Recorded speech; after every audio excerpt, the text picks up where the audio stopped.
the bullet that shattered the window of the general store in Clifton Hill, Arizona, missed Beatrice Zimmerman's head by 3 inches, and she knew her past had finally caught up with her. She dropped to the floor behind the counter, her heart hammering against her ribs as glass rained down around her dark brown hair. The year was 1883, and she had been running for 6 months, ever since she witnessed her employer, a wealthy railroad baron in Denver, murder his business partner in cold blood.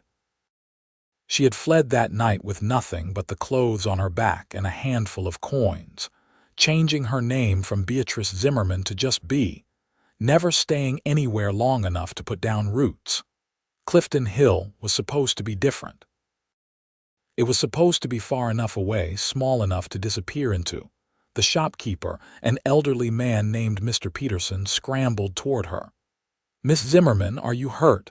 "I'm fine," she gasped, though her hands were shaking.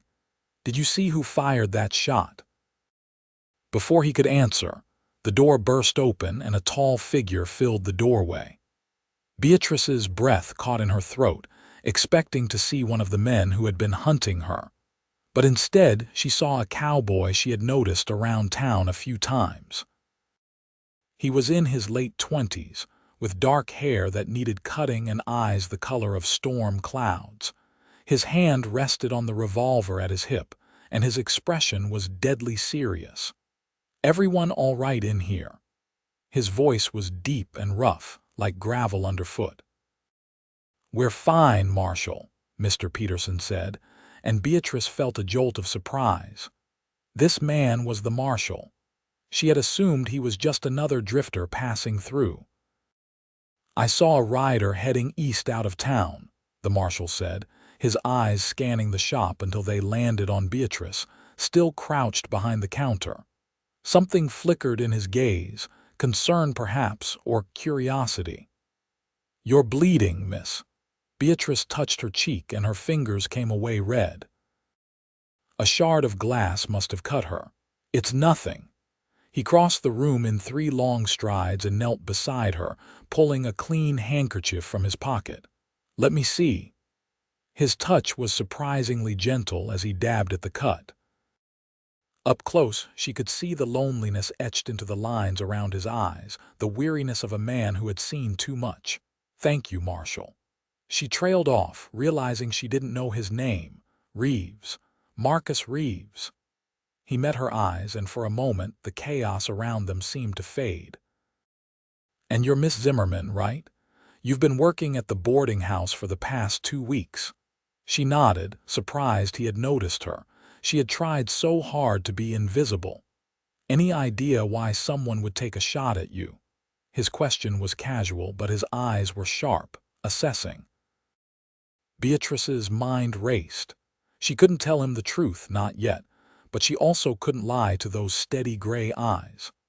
"I can't imagine," she said finally, which was technically not a lie. She couldn't imagine how they had found her here in this small mining town in the Arizona territory. Marcus studied her for a long moment, and she had the uncomfortable feeling he could see right through her evasion. But he simply nodded and stood, offering her his hand. "Come on. I'm taking you somewhere safe until I can figure out what's going on." "That's not necessary," Beatrice protested, but he had already pulled her to her feet. His hand was warm and calloused, the hand of a man who worked hard for everything he had. "Someone just shot at you in broad daylight. I'd say it's necessary." His tone left no room for argument. Beatrice glanced at Mr. Peterson, who nodded encouragingly. "Go on, Miss Zimmerman. The marshal will keep you safe." That was exactly what she was afraid of. Safety meant questions, and questions meant answers she couldn't give. But as Marcus guided her out of the shop, his hand at the small of her back, she realized she had very few options. The men hunting her had found her once. They would find her again unless she either kept running or finally made a stand. Outside, the Arizona sun was blazing hot and the dusty street was nearly empty in the afternoon heat. Marcus led her to a horse tied outside the shop, a sturdy bay gelding. "Do you ride?" he asked. "Yes," she said, though it had been years since she had been on a horse. He swung into the saddle and offered his hand again. She hesitated only a moment before taking it, and he pulled her up behind him with an ease that spoke of considerable strength. "Hold on," he said, and she wrapped her arms around his waist as he urged the horse into a canter. They rode out of town, heading west toward the mountains that ringed the valley. Beatrice pressed her face against his back, breathing in the scent of leather and sage and something uniquely him. She should have been terrified, should have been planning her next escape, but instead she felt an unexpected sense of safety in his arms. After about 20 minutes, they arrived at a small ranch tucked into a canyon. It was modest, just a wooden house, a barn and a few outbuildings, but it was well maintained. Marcus dismounted and helped her down, his hands lingering at her waist for a moment longer than necessary. "This is your home?" she asked. "Such as it is." He led the horse to the barn. "I don't get out here as much as I'd like. The job keeps me in town most of the time, but you'll be safe here. No one knows about this place except a few friends." Beatrice followed him into the barn, watching as he unsaddled the horse with practiced efficiency. "Why are you helping me?" He paused, looking at her over the horse's back. "Because you need help, and because—" He trailed off, shaking his head. "Never mind." "Because what?" He finished removing the saddle and carried it to the wall, hanging it on a peg. "Because I've seen that look in your eyes before. In my own mirror, the look of someone running from something." Her chest tightened. "I'm not running from anything. Everyone's running from something out here, Miss Zimmerman. That's why they come west." He walked past her toward the house. "Question is whether you're running from the law or from something worse." She hurried after him. "I haven't broken any laws." He glanced back at her, one eyebrow raised. "Didn't say you had." Inside, the house was sparsely furnished but clean. There was a main room with a stone fireplace, a kitchen area, and 2 doors that presumably led to bedrooms. It had the feel of a place where someone slept, but didn't really live. Marcus went to the fireplace and began building a fire, even though it was warm outside. "Gets cold at night up here in the mountains," he explained. "You hungry?" Beatrice realized she was starving. She hadn't eaten since breakfast, and the adrenaline from the shooting had left her shaky. "Yes, actually." He went to the kitchen and returned with some bread, cheese, and dried meat. "Not much, but it'll hold you until I can make something proper later." They sat at the rough wooden table, and Beatrice forced herself to eat slowly, even though she wanted to devour everything in front of her. Marcus watched her with those penetrating gray eyes. "How long have you been running?" He asked quietly. She looked up, startled. "I told you I'm not Beatrice." The sound of her full name on his lips made her breath catch. "I'm not your enemy, but I can't help you if you don't trust me." Trust. It was such a simple word, but it felt impossible. She had trusted her employer in Denver, had thought he was a good man, and he had turned out to be a murderer. She had trusted the law to protect her, but when she had gone to the police with what she had seen, she discovered her employer had half the department in his pocket. She had barely escaped the city alive. "I witnessed something," she said finally, the words coming out in a rush. "Something terrible. And the man who did it, he has power and money and men who will do anything he asks. I went to the authorities, but they wouldn't help, so I ran." Marcus leaned back in his chair, his expression thoughtful. "What did you witness? A murder?" Her voice was barely a whisper. "In Denver, a railroad baron named Harrison Carlisle killed his business partner. I was cleaning his office late one night and saw it happen through the window. He saw me see him. I ran, and I've been running ever since." "Harrison Carlisle." Marcus's face darkened. "I know that name. He's got connections all over the territory. A lot of people owe him favors.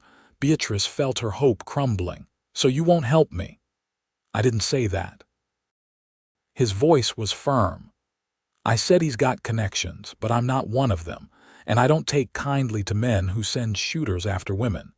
She met his eyes, searching for any sign of deception, but all she saw was steady resolve.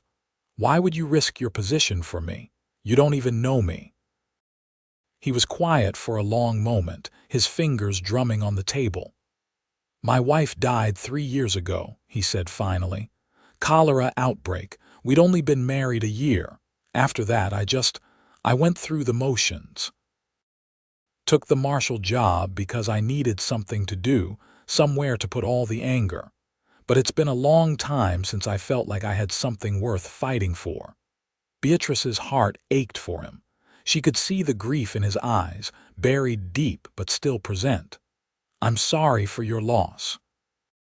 "Thank you." He stood abruptly, as if the vulnerability had made him uncomfortable. "You can take the bedroom on the left. I'll sleep out here on the floor." "I can't take your bed," she protested. "You can and you will." "I'll head back into town in the morning, see what I can find out about that shooter. You'll stay here where it's safe." Beatrice wanted to argue, but exhaustion was pulling at her. It had been so long since she had felt safe enough to truly rest. "Thank you, Marshall Reeves." "Marcus," he corrected. "Just Marcus." That night, lying in his bed, surrounded by the faint scent of him on the sheets, Beatrice stared at the ceiling and tried to make sense of what was happening. She had spent 6 months trusting no one, depending on no one, and now here she was, putting her life in the hands of a lonely cowboy with sad eyes and gentle hands. It was foolish. It was dangerous. But it also felt right in a way nothing had felt right in a long time. When she finally slept, she dreamed of storm-gray eyes and a voice like gravel and the feeling of strong arms around her as they rode into the sunset. She woke to the smell of coffee and bacon. Pale morning light filtered through the curtains, and for a moment, she forgot where she was. Then it all came rushing back. The gunshot, Marcus, the ranch. She dressed quickly in the same clothes she had worn yesterday and emerged from the bedroom to find Marcus at the stove, cooking breakfast. "Morning," he said, glancing over his shoulder. "Sleep well." "Better than I have in months," she admitted.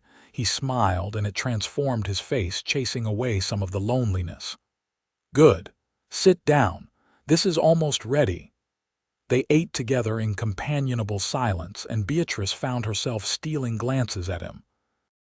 In the morning light, she could see the gray threaded through his dark hair, the small scar above his left eyebrow, the way his hands moved with unconscious grace as he ate. He was handsome, she realized, in a rough, weathered way.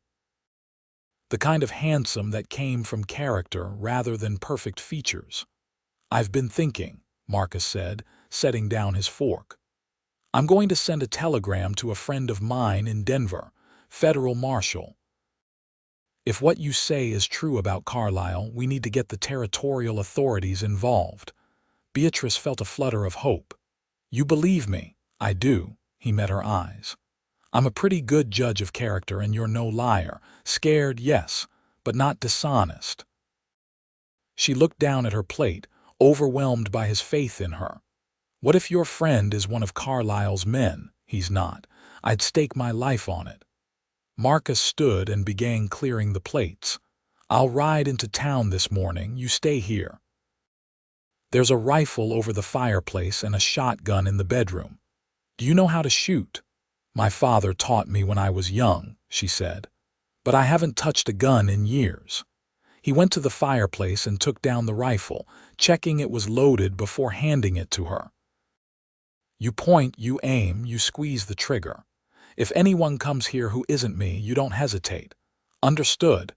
The weight of the rifle in her hands was familiar and foreign at the same time. "Understood." Marcus pulled on his coat and hat, transforming back into the marshal she had first seen yesterday. But before he left, he paused by the door and turned back to her. "Beatrice, I need you to promise me something." "What?" promise me you won't run, not without telling me first." She bit her lip. Running was what she did. It was how she had survived. "I can't promise that." His jaw tightened. "Fair enough. But know this, if you run, I'll find you. Not to bring you back, but to make sure you're safe. Because someone needs to care whether you live or die, and right now that someone is me." Before she could respond, he was gone, and she heard the sound of his horse galloping away.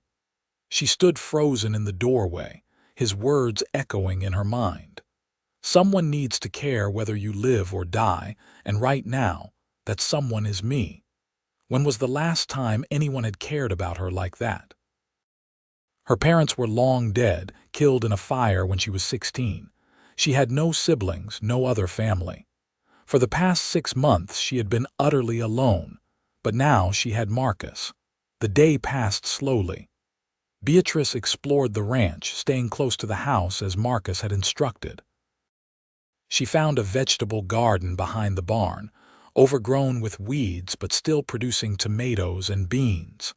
She spent a few hours tending it, pulling weeds and watering the plants. The physical work felt good, grounding. It reminded her of her childhood before everything had gone wrong. As the sun began to set, painting the mountains in shades of gold and crimson, she heard hoofbeats approaching. She grabbed the rifle and positioned herself behind the door, her heart pounding. But then she heard Marcus's voice calling her name, and she nearly sagged with relief. He came in carrying supplies, food, some women's clothing, and a small bundle wrapped in paper. "Figured you'd need some things," he said, setting everything on the table. "Mrs. Chen at the general store helped me pick out the clothes. Hope they fit." Beatrice touched the fabric of a simple blue dress. It had been so long since anyone had bought her anything. "Thank you. How much do I owe you?" "Nothing. Consider it payment for the work you did on my garden. Saw that from the hill. Looks better than it has in years." She smiled despite herself. "It's a good garden. Just needed some attention." "Lot of things around here need attention," he said, looking around the house with a critical eye. "Haven't had much reason to care before." Their eyes met, and something passed between them, an understanding, a recognition. They were both broken people, scarred by loss and loneliness. But maybe, just maybe, they could help each other heal. "Did you send the telegram?" Beatrice asked. Marcus nodded, his expression growing serious. "I did. Should hear back in a few days." "In the meantime, I asked around town about the shooter. Nobody saw much, but the blacksmith said he noticed a stranger in town yesterday morning. Well-dressed, riding a fancy horse. Not the kind of man who usually passes through Clifton Hill." "One of Carlyle's men," Beatrice said, her stomach churning. "Probably. But he's gone now. Rode out east yesterday afternoon and hasn't been seen since." Marcus moved to the fireplace and started building a fire. "I'm staying out here tonight and the next night, until we know it's safe." "You don't have to do that. The town needs its marshal. Deputy can handle things for a few days." His tone was firm. "Besides, I already told you, I'm not letting anything happen to you." That night, after another simple meal, they sat by the fire and talked. Marcus told her about his life before he became marshal, growing up on a ranch in Texas, losing his parents to a Comanche raid when he was 17, drifting from town to town working odd jobs until he met his wife, Sarah, in Santa Fe. She had been a school teacher, smart and kind and full of life. They had been so happy, even if only for a short time. Beatrice shared her own story. Growing up in St. Louis, her parents' death, working as a maid to support herself, eventually finding employment with Harrison Carlyle. She had thought it was her lucky break, working for such a wealthy and influential man. Instead, it had been the beginning of her nightmare. "You ever wish you could go back?" Marcus asked. "Change how things turned out," she considered the question. 6 months ago, I would have said yes. But now, if things had been different, I wouldn't be here. I wouldn't have met you. He looked at her, the firelight casting shadows across his face. "I'm glad you're here, Beatrice. I know the circumstances are terrible, but I'm glad." "So am I," she whispered. He reached out and took her hand, his thumb tracing circles on her palm. It was such a simple touch, but it sent warmth spreading through her entire body. She had forgotten what it felt like to be touched with tenderness, with care. "We should get some sleep," Marcus said, though he didn't let go of her hand. "Long day tomorrow." "What's tomorrow?" "Thought I'd teach you to shoot properly. If you're going to be staying out here, you need to know how to protect yourself." The next morning, true to his word, Marcus took her out behind the barn and spent hours teaching her to shoot. He was a patient teacher, standing behind her to adjust her stance, his hands on her shoulders to correct her aim. Each touch was professional, necessary, but Beatrice found herself hyper-aware of his proximity, the warmth of his body, the steady sound of his breathing. "That's it," he said as she hit the target for the third time in a row. "You're a natural." She lowered the rifle, flushed with pride. "I had a good teacher." He grinned at her, and she realized it was the first time she had seen him truly smile. It made him look years younger, the loneliness momentarily forgotten. "Want to try the revolver?" They spent the rest of the morning practicing, and by the time they stopped for lunch, Beatrice felt confident she could defend herself if necessary. She hoped it wouldn't come to that, but it was good to know she had the skill. Over the next few days, they fell into a routine. Marcus would ride into town each morning to check in with his deputy and see if there was any word from his friend in Denver. Beatrice would tend the garden, clean the house, and cook meals. In the evenings, they would sit by the fire and talk, sharing stories and dreams and fears. Slowly, carefully, they were building something between them, something fragile but real. On the fourth day, Marcus came back from town with news. "Got a telegram from my friend. He's looking into Carlisle, but it's going to take time. These things always do." Beatrice tried not to feel disappointed. She had known it wouldn't be resolved quickly. "Did he believe you?" "He did. But he needs evidence, and that's hard to come by when dealing with someone as powerful as Carlisle." Marcus hung his hat on the peg by the door. "In the meantime, we wait." "I'm good at waiting," Beatrice said, though the thought of being in limbo indefinitely made her anxious. Marcus crossed the room to where she stood by the stove, stirring a pot of stew. He was so close she could feel the heat radiating from his body. "I want to show you something," he said. "Tomorrow, if you're willing." "Show me what?" "You'll see. It's a surprise." The next morning they rode out together on his horse, Beatrice's arms wrapped around his waist as they climbed higher into the mountains. The air grew cooler and fresher, scented with pine and wildflowers. After about an hour, they emerged into a clearing and Beatrice gasped. Spread out before them was a valley of breathtaking beauty. A crystal-clear stream wound through meadows of tall grass and wildflowers. Aspens trembled in the breeze, their leaves shimmering gold in the sunlight. In the distance, snow-capped peaks touched the sky. "This is the most beautiful place I've ever seen," Beatrice breathed. Marcus dismounted and helped her down. "I found this spot a few years back, right after Sarah died. I'd come up here when things got too hard, when I needed to remember there was still beauty in the world." He looked at her, his expression vulnerable. "You're the first person I've ever brought here." She felt tears prick her eyes. "Thank you for sharing it with me." They spent the day there, walking along the stream, picking wildflowers, talking about everything and nothing. At one point, Beatrice waded into the shallow water, laughing as the cold made her gasp. Marcus joined her and they stood there together, the current swirling around their ankles, the sun warm on their faces. "Beatrice," Marcus said suddenly, "I need to tell you something." She looked at him, her heart suddenly racing. "What?" "These past few days with you, They've been the happiest I've been in 3 years. I know the timing is terrible and I know you're dealing with a lot, but I need you to know that I care about you. More than I probably should." She reached for his hand, lacing their fingers together. "I care about you too, Marcus. You've given me something I thought I'd lost forever." "What's that, Hope?" He cupped her face with his free hand, his thumb brushing her cheek. "Can I kiss you?" Instead of answering, she rose on her toes and pressed her lips to his. The kiss was gentle at first, tentative, but then it deepened, and Beatrice felt like she was drowning in sensation. His arms came around her, pulling her close, and she melted into him, giving herself over to the feeling of being wanted, being cherished.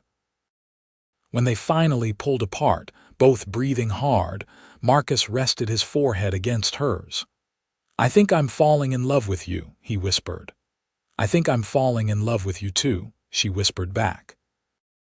They returned to the ranch that evening in a state of quiet joy, but reality intruded the next morning when Marcus came back from town with troubling news. "There were 2 men asking about you at the boarding house yesterday. Told Mrs. Patterson they were your brothers, looking to take you home." Beatrice felt the blood drain from her face. "I don't have any brothers. I know. Mrs. Patterson didn't tell them anything, but they're still in town, staying at the hotel." Marcus paced the room, his hand on his revolver. "This changes things. We need to act."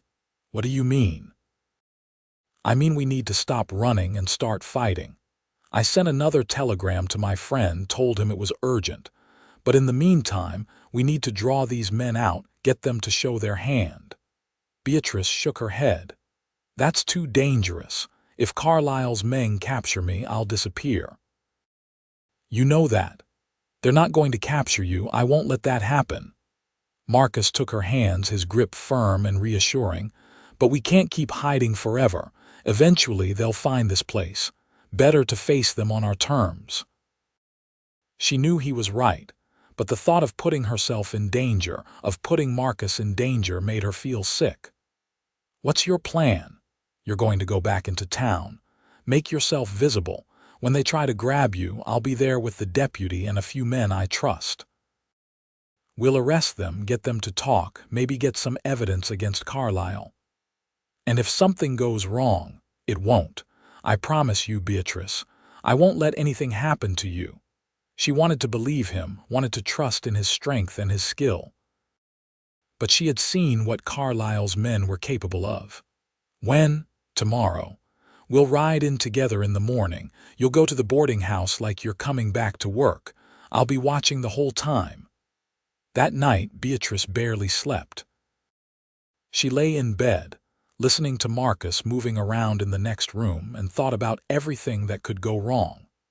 But she also thought about what could go right. If they could capture these men, if they could get evidence against Carlisle, she might finally be free. Free to live without fear, free to build a life with Marcus. In the early morning hours, unable to stand the separation any longer, she got up and went to the main room.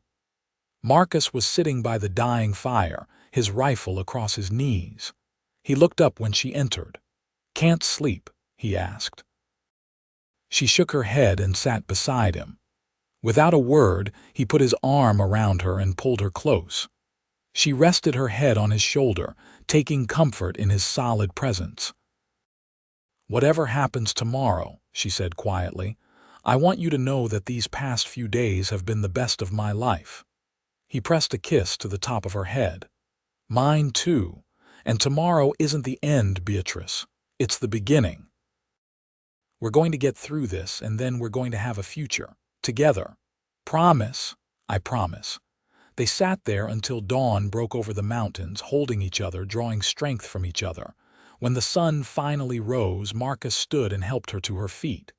"Ready?" She took a deep breath and nodded. "Ready." The ride into town was tense. Beatrice kept expecting gunmen to appear from behind every rock and tree, but the journey was uneventful. As they approached Clifton Hill, Marcus went over the plan one more time. "You go straight to the boarding house." Stay in public areas where I can see you. The deputy will be inside, pretending to fix something. I'll be watching from the hotel across the street. When they make their move, we'll be on them before they can get you out of the building. What if they don't make their move today? Then we try again tomorrow, and the next day, however long it takes. He helped her down from the horse in front of the boarding house. To anyone watching, it looked like a marshal escorting a citizen, nothing more. But as she turned to go inside, Marcus caught her hand and squeezed it briefly. Be careful. You too. The boarding house was busy, full of miners and travelers eating breakfast. Mrs. Patterson, the owner, looked up in surprise when Beatrice entered. Miss Zimmerman, I didn't expect to see you back so soon. Are you feeling better? Beatrice had forgotten that she had told Mrs. Patterson she was ill when she disappeared with Marcus. Much better, thank you. I was hoping I could help with breakfast service. Of course, dear. You know where the apron is. Beatrice tied on an apron and began serving coffee and biscuits to the guests. She was hyper-aware of every face, every movement. The deputy, a young man named Tom, was indeed there, supposedly fixing a loose floorboard near the door. He didn't look at her, but she knew he was watching. An hour passed, then another. Beatrice began to think that maybe the men had given up, moved on to search elsewhere. But then the door opened and two men walked in. They were well dressed with hard faces and calculating eyes. One was tall and thin, the other shorter and stocky. Both wore guns at their hips. Beatrice's hands began to shake as she poured coffee for a miner at the corner table. The men sat down at a table near the window, their eyes following her every movement. She forced herself to approach them, to act normal. Coffee? She asked, her voice only slightly unsteady. The tall one smiled, but it didn't reach his eyes. Coffee would be lovely, Miss Zimmerman. Or should I say Miss Beatrice Zimmerman of Denver? Her blood turned to ice. I'm sorry, I think you have me confused with someone else. I don't think so. The stocky one leaned back in his chair. You've been hard to find, miss. Mr. Carlyle has been very worried about you. I don't know any Mr. Carlyle. The tall one's smile widened. Now we both know that's not true. Come on, let's make this easy. You come with us, quiet-like, and nobody gets hurt. I'm not going anywhere with you. Quick as a snake, the stocky one grabbed her wrist. That wasn't a request. Before Beatrice could scream, several things happened at once. Deputy Tom sprang to his feet, his gun drawn. The door burst open and Marcus stormed in, his own weapon aimed at the two men. And from the kitchen, Mrs. Patterson emerged with a shotgun. Let her go, Marcus said, his voice deadly calm. Now. The stocky man released Beatrice's wrist, but didn't look particularly concerned. This doesn't concern you, Marshall. This is a private matter between Mr. Carlyle and this woman. Everything in my town concerns me. You're under arrest for assault and attempted kidnapping. The tall man laughed. You don't know who you're dealing with, Marshall. Mr. Carlyle has friends in very high places. You arrest us, you'll be out of a job by tomorrow. Maybe, Marcus said, but you'll still be in jail. Now, are you going to come quietly, or do we have to do this the hard way? For a moment, Beatrice thought they might actually draw their guns, might actually try to shoot their way out. But then the tall man shrugged and stood, raising his hands. Fine. We'll come quietly, but this isn't over. Marcus and Tom handcuffed the men and led them out to the street. Beatrice followed, her legs shaking with relief and residual fear. A crowd had gathered outside, drawn by the commotion. She saw Marcus hand the prisoners over to Tom with instructions to lock them in the jail, and then he was striding back to her, his face tight with concern.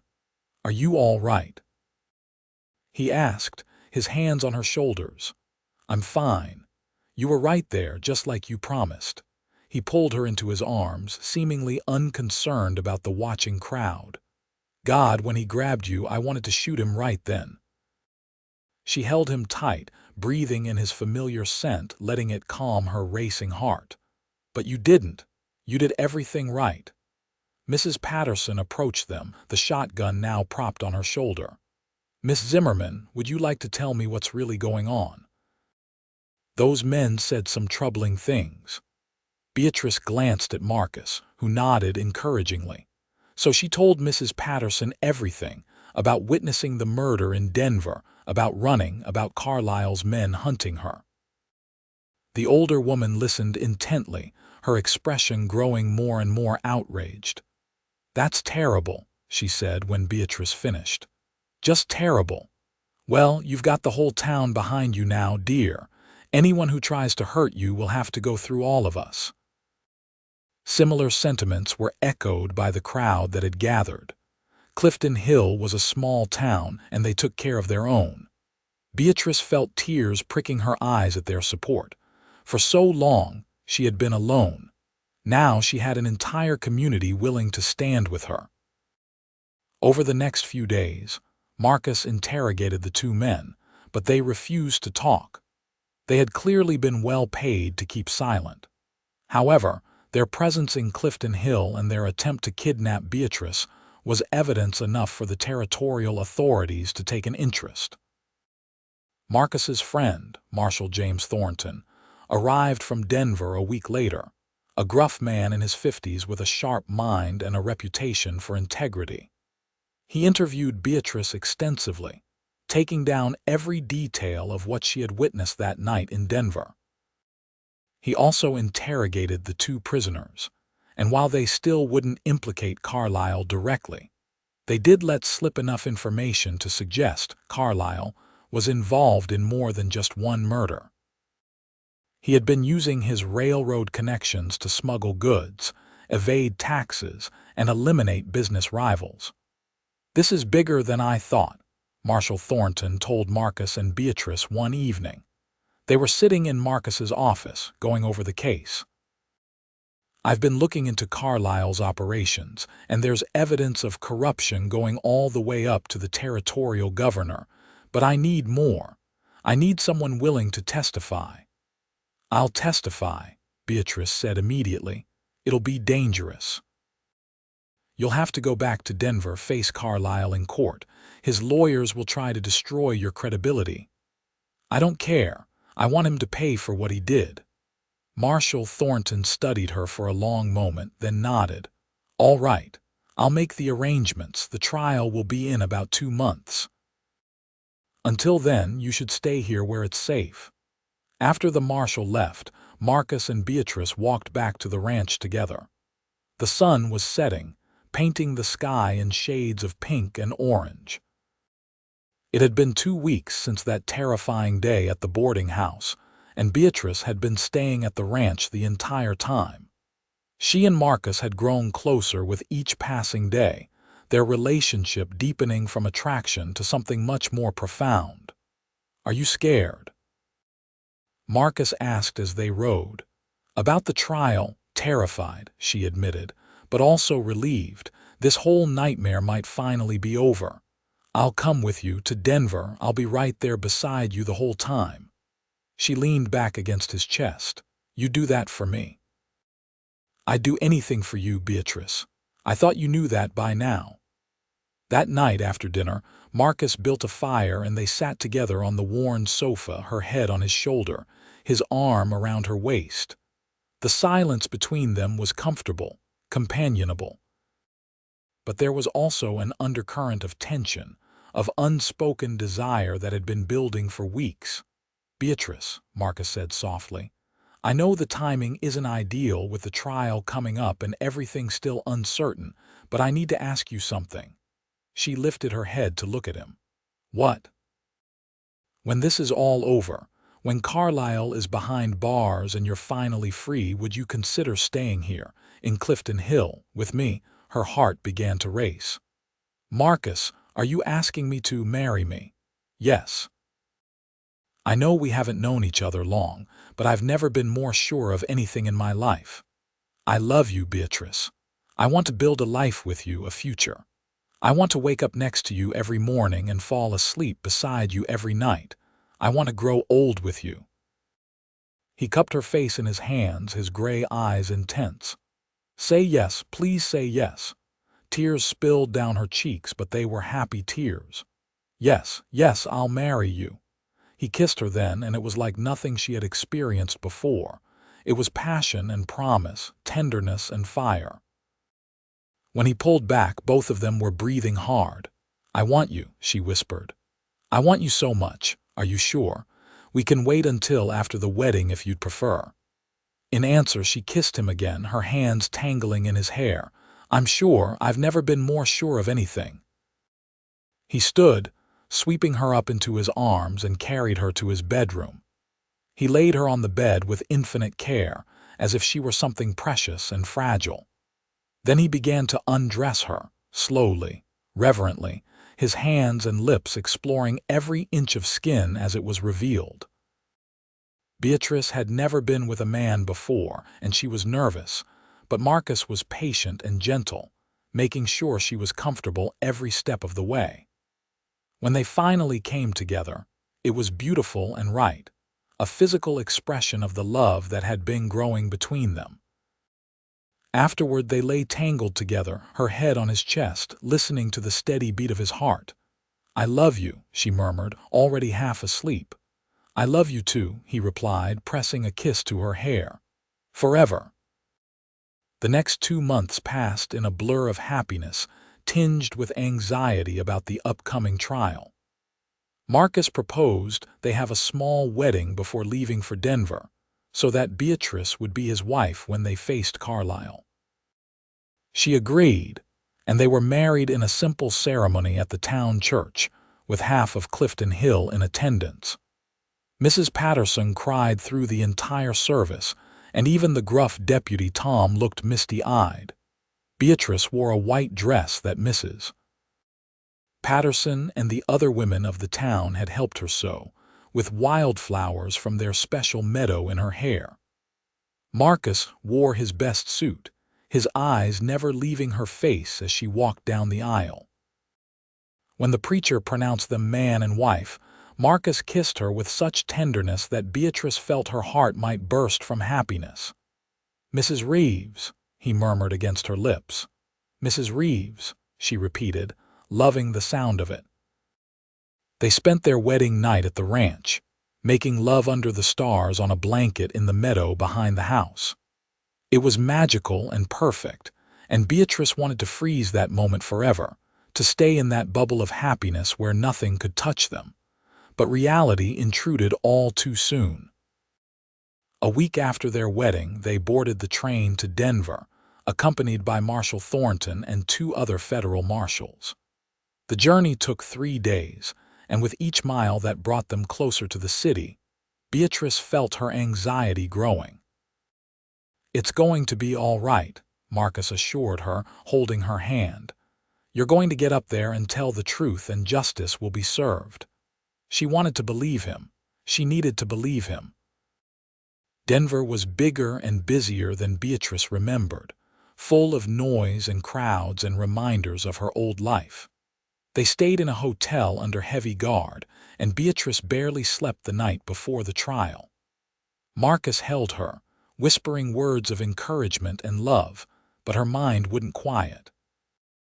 The courtroom was packed when they arrived. Beatrice saw Harrison Carlisle for the first time in 6 months, sitting at the defendant's table with 3 expensive lawyers. He looked exactly as she remembered, silver-haired, distinguished, with cold blue eyes that held no remorse. When he saw her, those eyes narrowed with hatred. The trial lasted 4 days. Beatrice testified for hours, recounting in painful detail what she had seen that night. Carlisle's lawyers tried to tear her apart, suggesting she was lying for attention, that she was mentally unstable, that she had fabricated the entire story out of spite after Carlisle fired her. But Beatrice held firm, answering every question calmly and truthfully, her eyes often finding Marcus in the gallery for strength. Other witnesses testified as well. The two men who had tried to kidnap Beatrice had been offered reduced sentences in exchange for their testimony, and they admitted that Carlyle had hired them. A forensic expert testified about the crime scene, and his findings corroborated Beatrice's account. Marshall Thornton presented evidence of Carlyle's other illegal activities, painting a picture of a man who believed himself above the law. On the fourth day, the jury deliberated for only 2 hours before returning with a verdict: guilty on all counts, including murder, conspiracy, and corruption. Carlyle's face went white when he heard the verdict, and he looked at Beatrice with such venom that Marcus had to restrain himself from going after the man. The judge sentenced Carlyle to hang. As the bailiffs led him away, Carlyle shouted threats and curses, but Beatrice felt nothing but relief. It was over. Finally, it was over. Outside the courthouse, Marcus swept her into his arms and spun her around.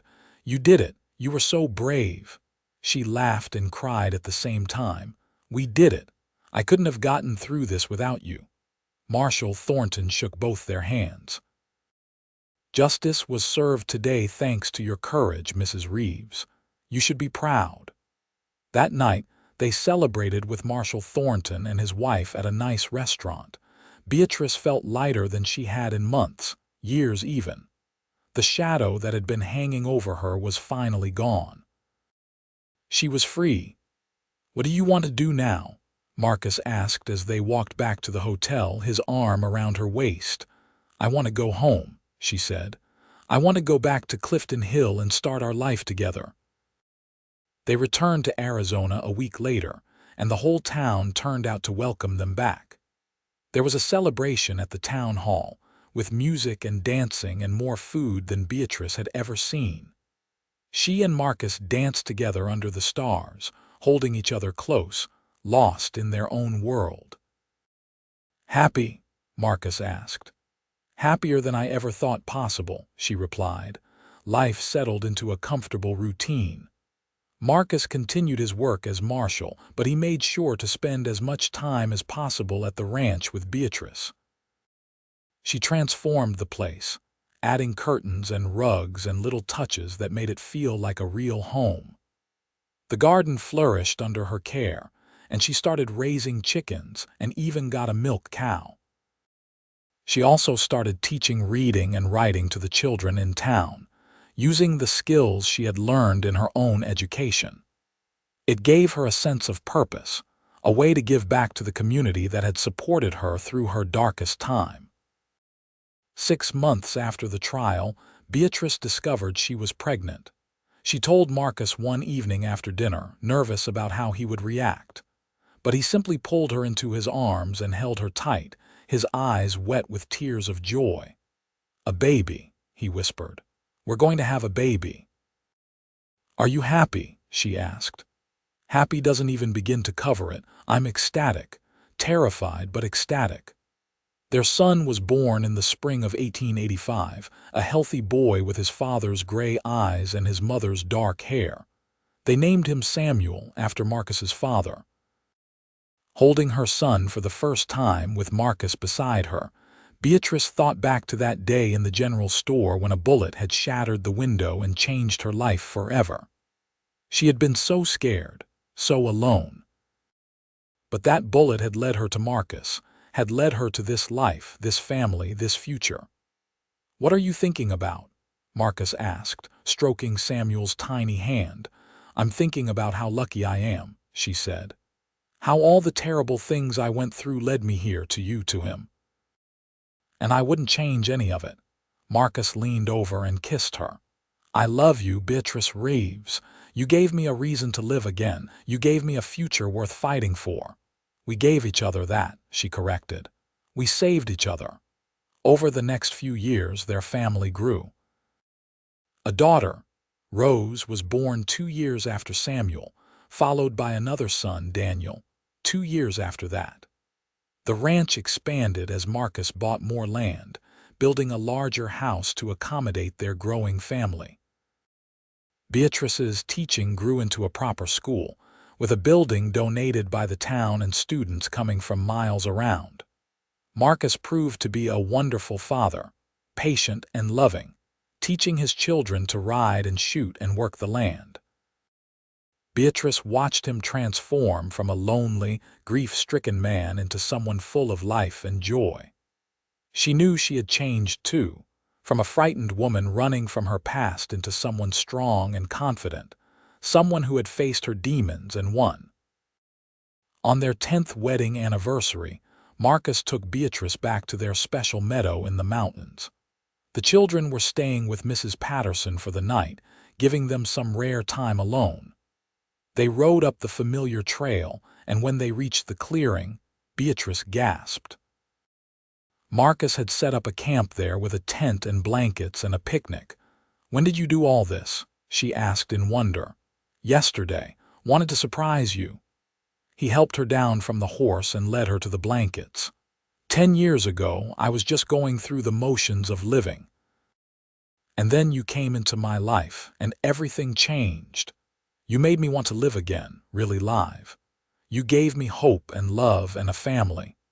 I wanted to bring you back here to where we first really talked, to tell you that I fall more in love with you every single day. Beatrice felt tears streaming down her face. "Marcus Reeves, you are the best man I've ever known. You took me in when I had nothing, when I was running and scared. You fought for me, believed in me, loved me. You gave me a home and a family and a future I never dreamed was possible. I love you so much." They made love there under the stars, just as they had on their wedding night, and it was just as magical. Afterward, they lay together, talking about their children, their dreams for the future, all the adventures still to come. "You ever regret it?" Beatrice asked. "Taking me in that day. Your life would have been so much simpler if you had just let me go. Simpler, maybe, but not better. Never better." He tightened his arms around her. "You're the best thing that ever happened to me, Beatrice. You and our children. I wouldn't trade this life for anything." The years continued to pass, bringing both joys and challenges. Samuel grew into a strong, responsible young man who loved the ranch and wanted to expand it further. Rose inherited her mother's love of teaching and talked about becoming a doctor, an unusual ambition for a girl, but one that both Marcus and Beatrice encouraged. Daniel was the wild one, always getting into scrapes and adventures, keeping his parents on their toes. Marcus eventually retired from his position as marshal, handing over the badge to Deputy Tom, who had grown into a capable lawman. Marcus focused his energy on the ranch and his family, and Beatrice had never seen him happier.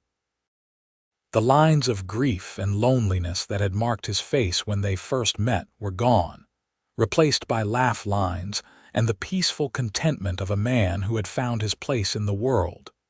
Beatrice continued teaching, even as her own children grew older. She loved watching the young minds in her classroom develop and grow, loved knowing she was making a difference in their lives. And every evening, she would return to the ranch, to Marcus, to the life they had built together.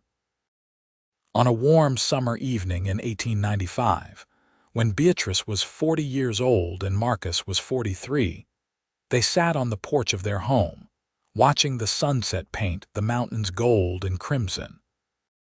Their children were grown now, Samuel married with a baby of his own, Rose away at school studying medicine, Daniel working on a ranch in New Mexico but coming home often to visit. "We've had a good life, haven't we?" Marcus said, taking her hand. "The best life," Beatrice agreed. "Better than I ever imagined. You ever think about that day, when you came running into Clifton Hills scared and alone, sometimes, but it feels like a lifetime ago, like it happened to someone else. In a way, it did. We're not the same people we were then." She turned to look at him, this man who had saved her in every way a person could be saved. His hair was streaked with gray now, and there were more lines on his face, but his eyes were still that beautiful stormy gray, still full of love when he looked at her. "No," she agreed. "We're better. We're whole." He raised her hand to his lips and kissed it. "I love you, Beatrice Reeves, today, tomorrow, and always." "I love you too, Marcus Reeves, forever." As the sun set on another day, they sat there together, hand in hand, grateful for the past that had brought them together and excited for the future that still lay ahead. Beatrice thought about that terrified woman who had fled Denver all those years ago, and she wished she could tell her that everything would be all right, that she would find safety and love and a home, that she would find Marcus. Their story had started with violence and fear, with a bullet that shattered glass and a desperate flight into the unknown. But it had become something beautiful, a testament to the power of love and trust, and two broken people healing each other. Beatrice had been running from her past, and Marcus had been a lonely cowboy going through the motions of life. Together, they had found something worth living for, worth fighting for. They had found each other. Years later, when they were old and gray, surrounded by children and grandchildren and even great-grandchildren, people would ask them about their love story. And Beatrice would always smile and say the same thing. "He took me in when I had nowhere else to go. And in return, I gave him a future worth fighting for. We saved each other." Marcus would add, his eyes twinkling, "Best decision I ever made, taking in that woman fleeing her past. She became my whole future." And it was true. They had started as two lonely souls, scarred by loss and circumstance. But they had found each other in that small town in the Arizona territory, and they had built a life together that was rich and full and overflowing with love. They had faced dangers and trials, had overcome obstacles that would have broken lesser people. But through it all, they had each other. That was the real story. Not the violence or the trial or the dramatic moments, but the quiet, everyday love that sustained them through everything. The way Marcus still brought her coffee in bed every morning. The way Beatrice still fixed his collar before he went into town. The way they still held hands when they walked. The way they could communicate with just a glance after all these years. On Marcus's 75th birthday, surrounded by their family at the ranch, Beatrice stood to give a toast. 52 years ago, she said, her voice still strong despite her age. "A bullet came through a window and changed my life. I thought I was running toward safety, but I was really running toward destiny. Toward this man who would become my everything. Marcus, you took in a frightened woman with nothing but the clothes on her back and a price on her head. You gave me safety, yes, but more than that, you gave me love. You gave me a home. You gave me a family. You gave me a life I never dreamed was possible. Happy birthday, my darling. Here's to many more years together." Marcus stood and pulled her into his arms, kissing her to the applause and cheers of their family. "And here's to the brave woman who gave me a reason to live again," he said. "I was just existing before you came along, Beatrice. You made me want to really live. Every day with you has been a gift." They lived many more years together, never losing the love and passion that had sustained them through the decades. And when Marcus finally passed away peacefully in his sleep at the age of 82, with Beatrice holding his hand, his last words were, "I love you." Beatrice followed him 6 months later, unable to bear being without her other half. Their children found her in the garden she had tended for so many years, a peaceful smile on her face, a letter to Marcus clutched in her hand. In it, she had written about their life together, about the love they had shared, about how grateful she was for that day when a lonely cowboy had taken in a woman fleeing her past. They were buried side by side on a hill overlooking their ranch, with a simple headstone that read, "Marcus and Beatrice Reeves, 2 hearts, 1 love forever." Their children and grandchildren would visit often, telling stories about the great love affair between the lonely Marshall and the brave woman who had fled Denver. The story became legend in Clifton Hill, a reminder that even in the darkest times, love could bloom. The ranch stayed in the family for generations, a testament to what Marcus and Beatrice had built together. And sometimes, on quiet evenings, people swore they could see two figures walking hand in hand through the meadow, the lonely cowboy and the woman he had saved, still together even in death, still in love after all these years. Their love story had started with fear and desperation, but it had become something timeless and beautiful. Beatrice had been fleeing her past, and Marcus had been stuck in his, haunted by loss and loneliness. But together, they had created a future worth fighting for, a legacy of love that would endure for generations. In the end, that was what mattered. Not the danger they had faced or the obstacles they had overcome, but the love they had shared. A love that had transformed two broken people into something whole and beautiful. A love that had started when a lonely cowboy took in a woman fleeing her past and discovered that she was exactly what he needed to build a future worth living. Their story proved that sometimes the worst moments of our lives lead us to the best. That sometimes we have to lose everything to find what really matters. That love can heal even the deepest wounds and give us the strength to face anything. And in that small town in Arizona, in that ranch tucked into the canyon, their love lived on, eternal and unbreakable, a beacon of hope for anyone who had ever felt lost or alone. Because Marcus and Beatrice had found each other, and in doing so, they had found everything they would ever need. The end of their mortal story was just the beginning of their legend, a love story that would be told and retold for generations, inspiring others to believe in the transforming power of love, the importance of courage in the face of danger, and the beautiful truth that sometimes the people we save end up saving us right back.